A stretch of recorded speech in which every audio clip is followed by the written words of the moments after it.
your expectations for this defense coming into year 2 review? Well, I mean, obviously you expect growth, improvement, more consistency. I think there's no question we've developed more quality depth across the board. I feel like I got a much better understanding of our personnel, what we can, what we can't do, leadership ability, how guys handle certain situations. Again, what we're good at, what we're not so good at, where we need to get better. The things that, going into fall camp, the issues that you need to get more clarity in our secondary in particular, and whether or not we can consistently generate a pass rush, with 4 guys. That's going to be imperative. That's to the growth of any secondary, experienced or not. You need to be able to get consistent pressure up front, and it was an issue for us the first part of the season. And when we got better that way, we played better overall as a defense. But there was a lot of moving and changing parts a year ago. It took us, a good part of the first part of the season to get our front 7 to play with any kind of, consistency and chemistry. But I think once guys had a good understanding of what they could do, and as we gained experience, particularly with guys up front, we solved some issues and got, substantially better when we improved that front group, But I'm really excited about our leadership with the returning guys in our secondary. We had the injuries last year to our corners, and both Darius Robinson and Bashard Breedland, Martin Jenkins not being able to play. Those are all guys that played, quite a bit of football here, and we already weren't very deep at that position. That really hurt us. But those guys, they bring good leadership along with Travis Briggs and Robert Smith. Really like the chemistry that we have back there. And there'll be an influx of freshmen, as we all know, 8 new freshmen. Jadar Johnson in that group. That it's going to, again, we're going to have to count on some of them, unfortunately. But I also think that there's enough talent there that, that may not be a bad thing. And our front group, our front 7, I got great leadership as well from that group. Grady Jarrett, Josh Watson, Deshaun Williams, those guys in particular inside, and Corey Crawford, and hopefully, Vic Beasley and Tavares Barnes, they can also provide some leadership. They've played enough and been around here long enough, that we need them to do that.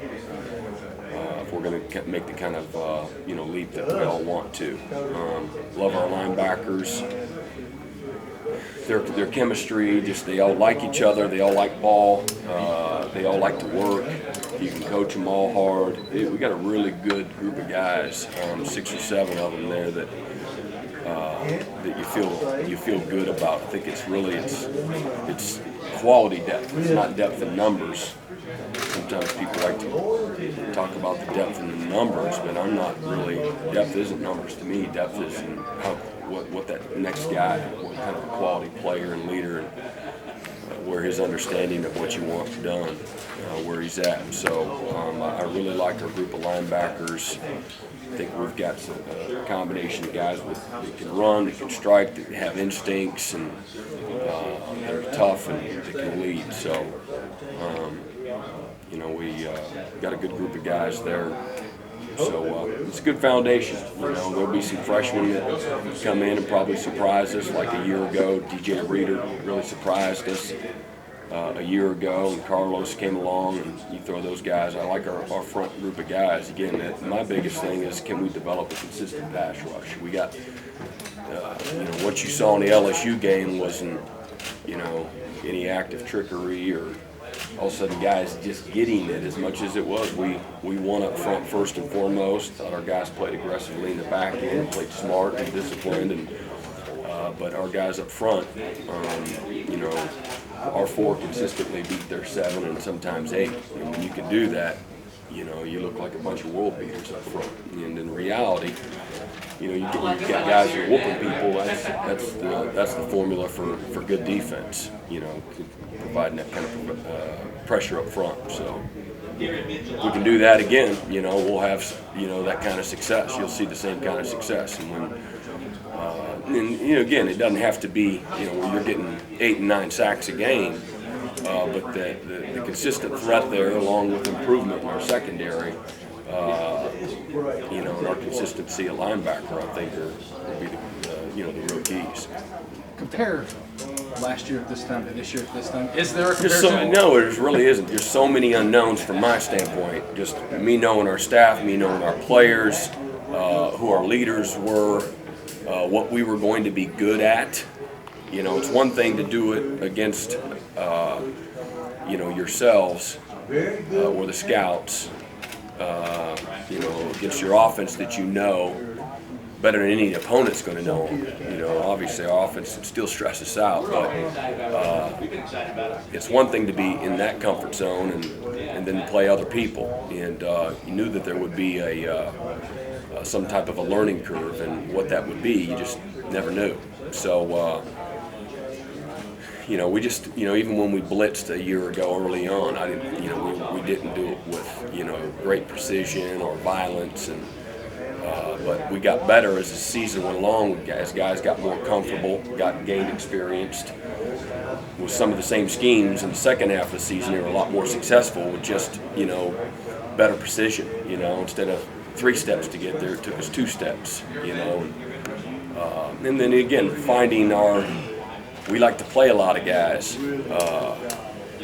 so you know you have to develop a continuity, and before you can get, you know, you don't want to put the cart before the horse. So that was a challenge, you know, trying to find out who those guys were, you know, who your best 11 were on game day, and sometimes, you know, they might be your best 11 prior to game day, but then you figure out they're not your best. They don't handle the pressure, you know, or maybe they do some bizarre things under the lights, so to speak. So that's all part of the learning process. That's just on from my standpoint, and then them all getting used to me too. And so just everything kind of coming together. I thought that, again, there's certainly games, there's drives, there's plays that you'd love to have back, you know, the second half of the season. But I think the test of any player or any organization, or certainly any side of the football, you really don't know until over a course of time. You are what you are, what you repeatedly do. And I think the second half of the season,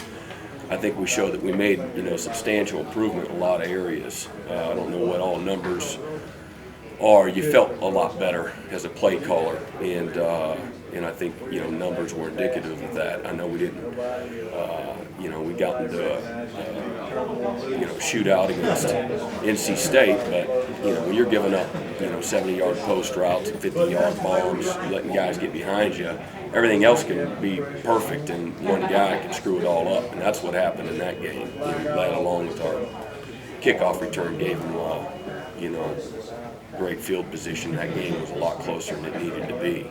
And in South Carolina, we couldn't make a play when we needed to, and it all starts up front. You know, they're 4 and 5 blocked our 4 and 5 all day. We didn't beat anybody the entire game, and then when we did, you know, we were just off. We just couldn't. But I think those 2 games were not necessarily reflective of the growth that we had that second half of the season.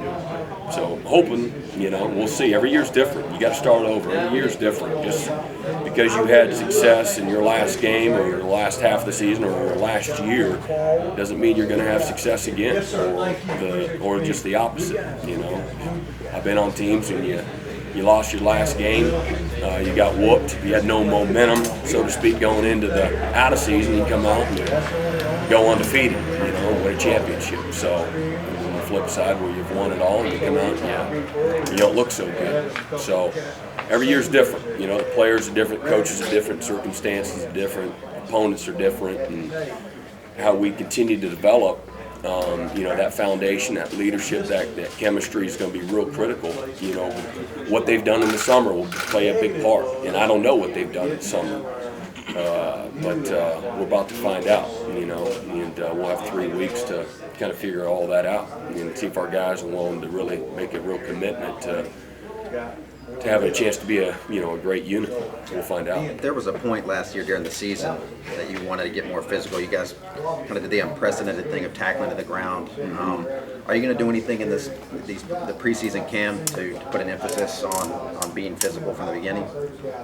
I think it's a good point, and I think you're always trying to find that balance on what you can get away with without exposing yourself to potential injuries, and that's always what a coach worries about. But bottom line is, you're looking at results. Our results were what they needed to be, and we've had the veteran unit where you didn't have to be as physical because they knew what it's about, and then you had guys that obviously that was the remedy that we needed.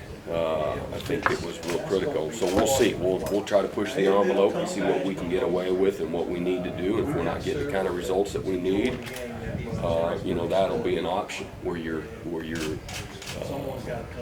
only allowed so many of those days in the spring. The rules are the same for everybody. How many opportunities you can have to full speed tackle to the ground and those types of things. Those limitations aren't there. What you have to manage is over a 3-week period. You're not getting ready to play till August 31st, so you don't want to physically beat guys up. But that's going to be who you are. It's about being physical at every position across the board and having that tough-minded attitude and physicality that goes along with it. Without that, you have nothing. So that'll be a huge priority, by the way. Can you talk about the opportunity to play a team like Georgia right off the bat, and then Aaron Murray, a pro-style quarterback, and all the challenges they bring? Yeah, it's a huge challenge. Obviously, they're as good as anybody in the country. Returning experience, play caller, and their quarterback's like another coach on the field. Great player, great supporting cast, veteran offensive line. The running backs are, they're going to be they're all world.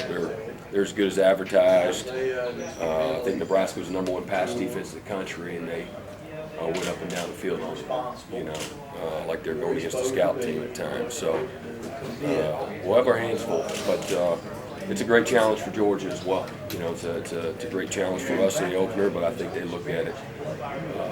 Clemson's a tough challenge too. So our guys are excited. That game, everything has its time. Still a month or so away, and it'll get here soon enough.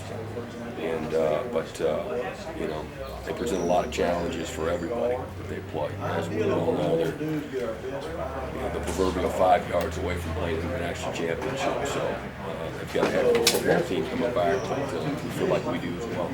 How different does it make in the overall intensity and just the focus in camp when you're opening with a Georgia as opposed to a heavy underdog? I think as it gets closer, because the intensity is always there in camp. In fall camp, it's always there. But I think as we get closer, that there's probably a little bit more of a sense of urgency. Really, probably from the players. Coaches we're like that all the time. We're maniacs and kind of act like this is the end of the world. It's the biggest drill in the history of football every day. That's what we do. But I think for the players, I think there's more of an awareness that every day that is gone is the day that we can't get back. And so along with that comes meetings and drills and things of that nature. I think it lends credibility to the focus and the precision that we're asking them to bring every day. How did you assess last spring in terms of the guys being used to you and your style and your system? I didn't necessarily assess it outside. I feel like there was a more comfort level from everybody, from a meeting room, expectation, them coming prepared, and how I teach, to schemes, language, verbiage, to how we go about practice, the attitude and the intensity and what all of our expectations are as coaches, the intensity that it takes, focus to detail that it takes, how I operate just on the sideline at practice, all of that. I think that there's, I didn't have to go find guys this spring or last spring. If they weren't in, they were kind of all over, just just little things like that. So I think we were more efficient. I think it was a more efficient spring from that standpoint. But that being said, because of injuries or suspensions or a lack of depth, our hands were tied on some of the things what we were able to do in the spring too. But we'll get caught up back up to speed in fall camp. Some of our nickel packages and things of that nature. I can see. What do you feel the secondary needs to improve to lift the defense to the level you want it to be? Consistency. Again, nobody has to be Superman. I mean, just play like a Division I player plays, compete like a Division I player competes, prepare like a Division I player prepares. Invest in your position and in your career off the field. Make an investment. Show some maturity. And this consistently, if you expect that nose guard to stay in the A gap, and we expect you to stay inside of the post and stay inside of the post. If we expect you to play outside leverage like we expect that defensive end to contain the quarterback, then stay outside leverage. Do the little things the right way and do it that way every snap. You don't have to be Deion Sanders. Be competitive, be tough. Tackle guys, do all the little things the right way and just do it on a consistent level. And if you do, then you're not having to plug all these, leaks that happen, and then you're robbing Peter to pay Paul, no matter how you look at it. And we shouldn't have to hide anybody, it shouldn't work that way. And it's unacceptable. So, just be consistent. Stay on top of the football, stay outside in front of, and then again, once in a while, make that special play. And so the execution and the precision wasn't what it needed to be, and it needs to improve for us to be a solid unit. So there's a lot of things that we don't know going into fall camp. I'm really excited. I like what we have. A year ago, it was a little bit uncertain. Even in the spring, we were an incomplete group of players competing and trying to develop that depth, and that really, to a certain degree, stunted the growth. But so what? It is what it is. Here's what you're dealt with this, and I think there's an influx of talent that will push guys, maybe motivate guys, and then again, returning experience and returning health. I think is a real critical thing for us as well. I'm excited with the group of veterans that we have coming back. I expect, Gary Peters and Rashard Breland and Darius Robinson, and hopefully along with Martin Jenkins, that group of guys I hope they beat out all those freshmen, but I do think we have some talented young guys that have a chance to push guys and maybe help us. So safety, again, we don't have one guy that's ever started a game at safety in a game on our entire roster. So that's scary, but again, I feel good because of the people that I know that they're going to show up, come camp time. And starting with Robert and Travis Blanks, I'm making the move from nickel to safety. That's a group of young men that I trust, that stand for what's right, that are selfless in their attitude, their toughness. I don't question them one bit. I coach the heck out of them. They're tough guys, and they have a high expectation from both themselves and their teammates. And they may not be this, they may not be that, but all those other things, they outweigh the other things, whether it's a physical talent or the lack of experience. I really like that group of guys, and again, we got some guys that are on campus already, along with some young freshmen, but we're going to have some inexperience there, and they're going to have to grow up real fast. In a perfect world, would you be able to redshirt all those freshman DBs or play one or two of them? Perfect world won't let us put a two deep out there or 2.5 deep. So we'll see. In a perfect world, you got experience. I take experience over talent any day, across the board, any day. Experience. You get the teams and the defenses where you got 3-year starters.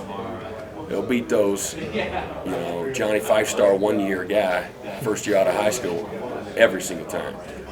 And but I can't control that. You know what I mean? So it's going to be a balance of some youth and some inexperience, and that's our job and responsibility as coaches, try to put them in the most successful positions and find out in a hurry what they can and can't do. And again, hopefully the experience is Robert's played. He's been in big games at critical times.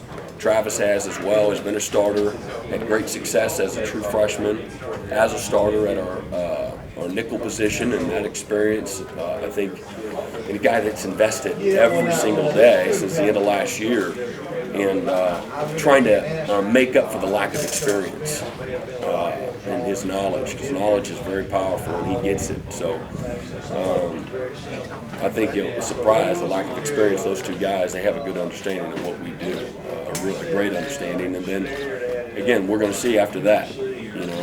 I'm not sold on anybody after that, just as far as leadership, work ethic, selfless attitude, football knowledge, all those things. We'll see where we're at here in 4 weeks. What do you expect out of Spencer and Stephon, the way that they're leadership, consistency, toughness, coachability, understanding, making plays. I have a very high level of expectation from them right now. And I don't expect hiccups along the way. So I think we'll be better there just because of our experience, understanding, everything that you go through and your growth and maturation as players, everything that those guys went through a year ago, and then what I saw in the spring gives me every reason to be really happy with where we're at there. Spencer carry himself differently than he did, in August of last year? Oh, sure. He's always been a guy that likes to play, and he's always, he's a great effort guy and real coachable. But I think the success that he's had, the respect that he's earned, and obviously the experience that he had, I'm sure his confidence. I don't have a confidence meter, but I think he's a very confident player within the confines of our system. And when you're confident and you're sure of yourself, you're there sooner rather than later all day. And there being football. And just managing that. We had nobody that could really manage that front in our first 4, 5, 6 games a year ago. They tried to manage themselves. And just from the game management being an extension of us coaches,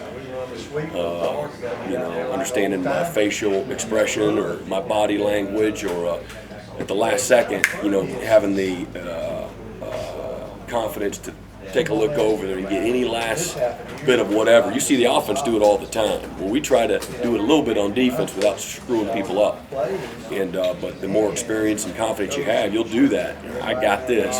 Anything else you need me to tell these meatheads? And they can do it before the ball snapped and still take care of themselves. So when you have that trust and that ability to do that, it goes a long ways. And all the little things, and it makes it look all pretty good. That's why it's Spencer's good. job to manage that? I wouldn't say him. I think I feel more comfortable with a number of them now. We're in a much better place with a number of them, not just him.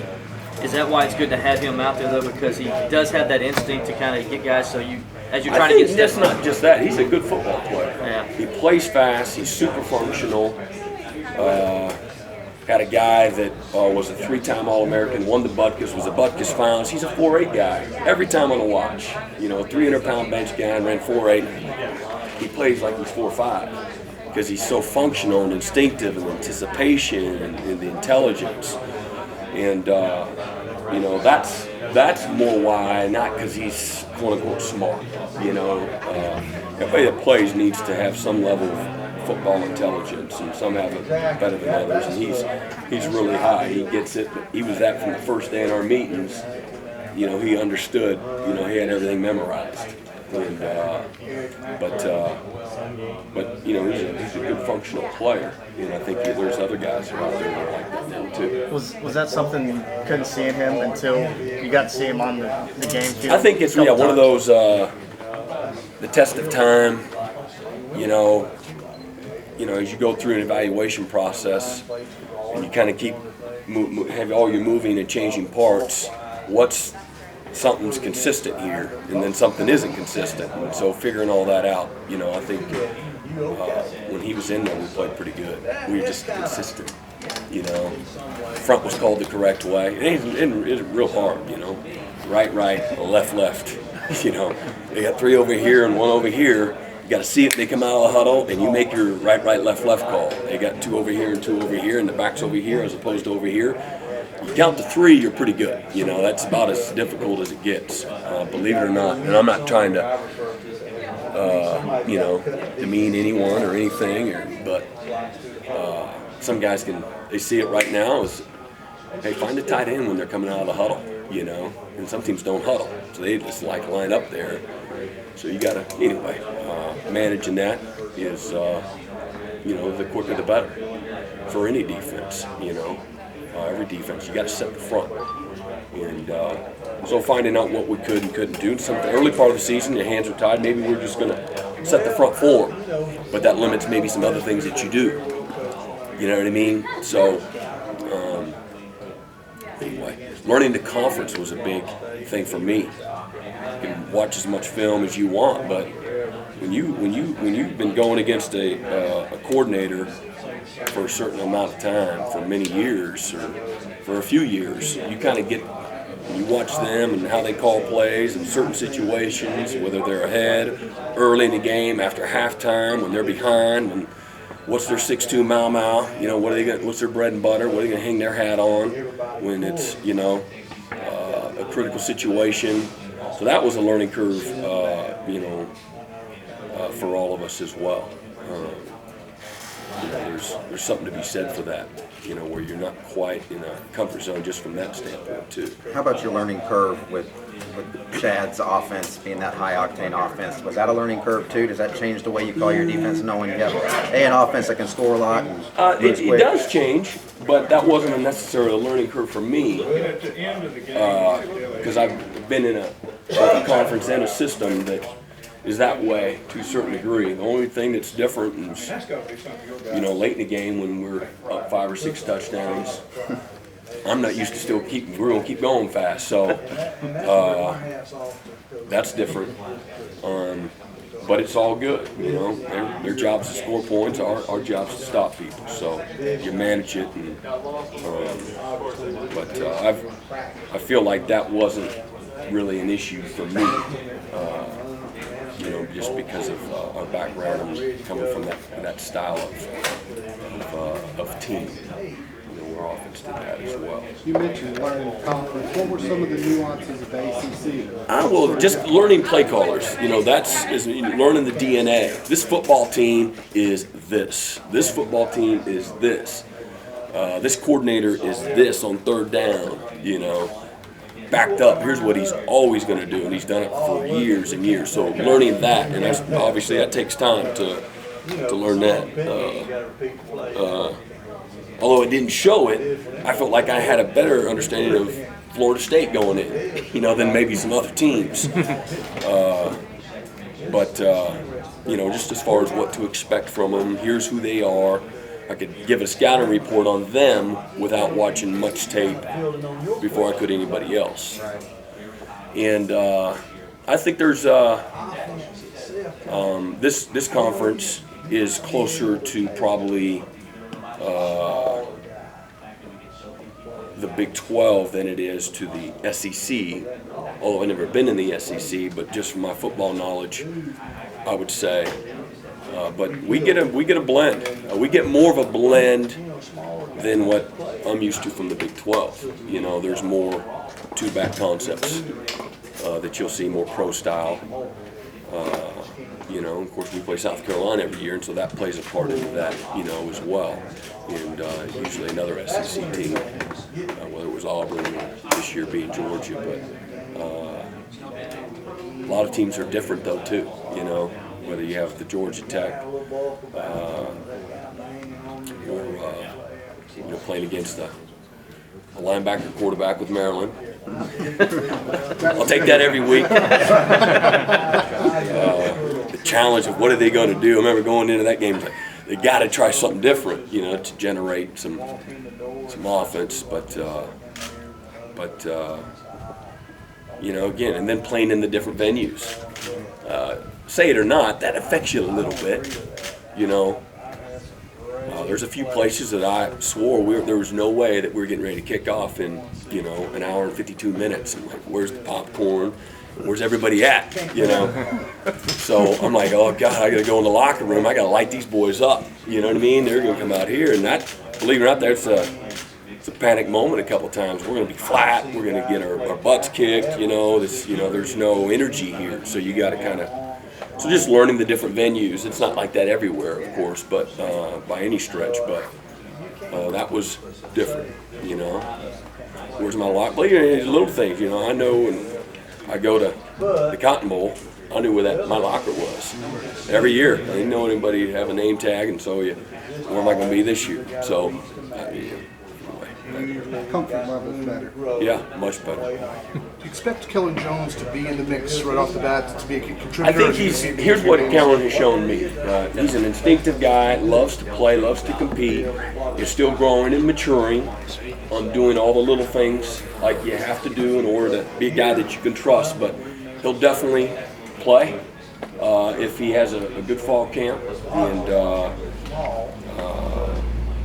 you know, does things the way I expect him to do. And but he's a good football player, and he's learning how to be an every down player. That'll be his next hurdle, and when he can do that, you know, you'll see him out there a bunch. But I think he'll definitely. There's no question he's going to help us, and he's a guy that's learned a couple different positions. And the guys that have instincts, they can play a couple of positions. Guys that are rep guys, it's harder for them to play multiple positions because they're what you would call rep guys. And they need to be good at something instead of really average at a lot of things. But Kellen's a guy that I think instinctively he can play a couple of positions and create some depth for us. So I love his energy that he brings, and he's just got to do it in a disciplined way. We've been part of a program that